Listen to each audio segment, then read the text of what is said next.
Salut les amis, ça faisait longtemps, est-ce que je vous ai manqué?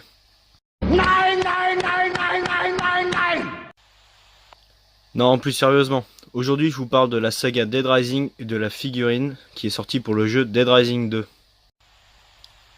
Donc aujourd'hui on va parler de Dead Rising 1, Dead Rising 2, Dead Rising 3 et Dead Rising 4.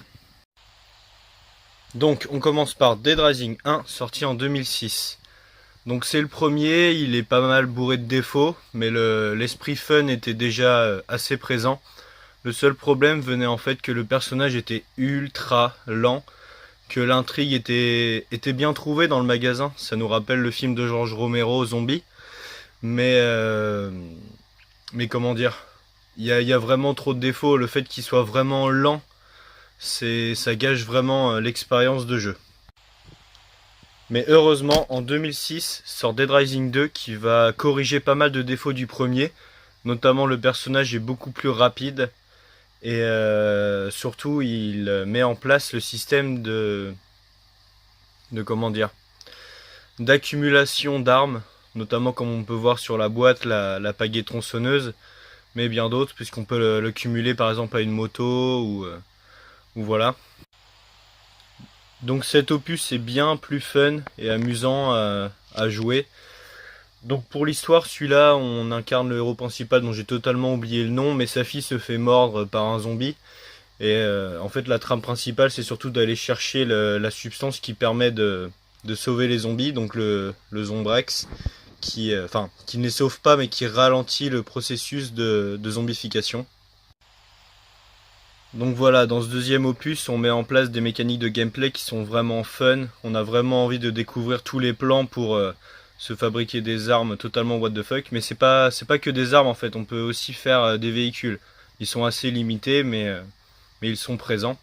Ils sont beaucoup plus présents dans le troisième opus de la série, sorti sur Xbox One en 2013, qui était donc un des jeux de lancement de la console.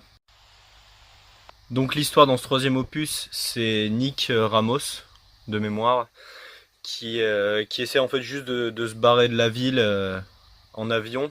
Mais bien sûr, l'avion, il lui manque 1 milliard de pièces à aller chercher, et donc voilà. Donc celui-là, il est quasiment entièrement en open world dans la ville. Et bien sûr, ce coup-ci, on peut faire beaucoup plus d'armes et de véhicules que dans l'opus précédent. Donc ce troisième opus était mon préféré en fait de la série parce qu'il ouvrait vraiment un open world et des mécaniques de gameplay nouvelles, notamment les véhicules qui sont vraiment pour la plupart déments. Bon, certains sont pas terribles bien sûr, mais c'est pas grave. Mais bien sûr, ils ont sorti un quatrième opus qui lui est totalement génial.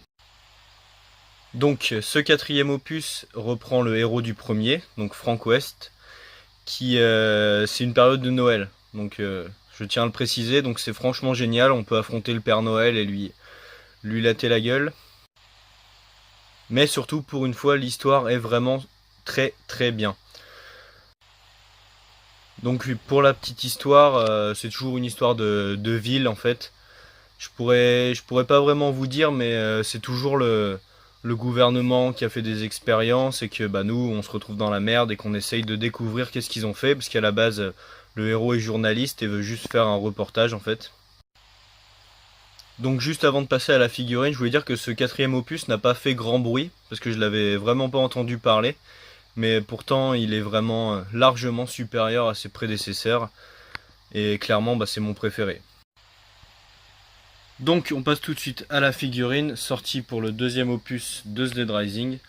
Donc la boîte est vraiment sympa, mais je la trouve vraiment beaucoup trop simple en fait. L'arrière est noir, sobre, à part le logo Dead Rising. En dessous on a le Capcom. Donc dans la boîte de cette figurine, on retrouve franchement le meilleur objet collector que j'ai jamais vu de ma vie. Un plot. Vous vous foutez de ma gueule. À 80 € la figurine, vous avez un plot et une tête de Lego. Donc qui sont certes de bonne taille, mais bon, faut pas déconner quoi. Donc on passe à la figurine, qui est franchement de très bonne facture, de très bonne taille. mais on aurait pu faire mieux en fait. Ils se sont vraiment concentrés sur la tête du zombie et le reste il est pas foufou. Donc la figurine elle est toute articulée mais je vais pas le faire parce que sinon elle va se casser la gueule. Donc elle fait très plastique même si les vêtements sont en vrai tissu. Donc le chapeau on peut l'enlever. Voilà, donc il va s'enlever tout seul, hein, rassurez-vous, le chapeau ne tient pas vraiment bien. Donc en fait elle est jolie de loin, mais de près c'est pas terrible quoi.